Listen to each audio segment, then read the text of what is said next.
નર્મદા ભાજપમાં આંતરિક ડખો બહાર આવ્યો। નાંદોદના ધારાસભ્યના ભાઈ સામે ફરિયાદ નોંધાઈ। ધારાસભ્ય દર્શના દેશમુખના ભાઈ સામે આરોપ છે। રવિ દેશમુખે જિલ્લા બક્ષીપંચ મોરચાના પ્રમુખ સાથે મારામારી કરી મારી નાખવાની ધમકી આપ્યાનો આરોપ છે। ભાજપ સહપ્રવક્તા ભરત ડાંગરની ઉપસ્થિતિમાં બનાવ બન્યો હતો। રાજપીપળા પોલીસ મથકમાં ફરિયાદ નોંધાઈ।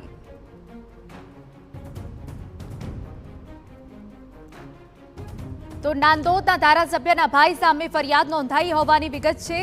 धारासभ्य दर्शना देशमुखना भाई सामे आरोप लाग्या छे।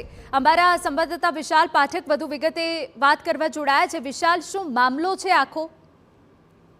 जी हिना, जे आ मामलो छे ए कमलम खाते आ घटना बनी हती अने कमलम में जे मसाल रेली जे 14 तारीखे योजाई हती, त्यारबाद कमलम में भरत डांगरनी अध्यक्षतामां एक बैठक हती अने ते समये आ घटना बनी हती।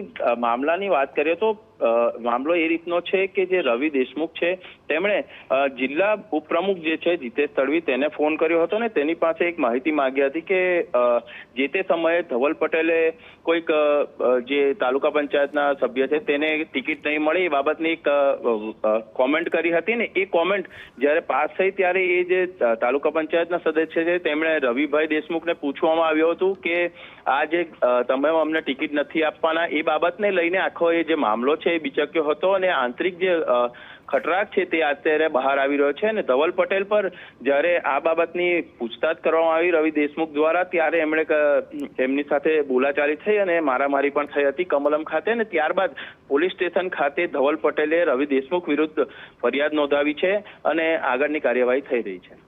બિલકુલ, આભાર।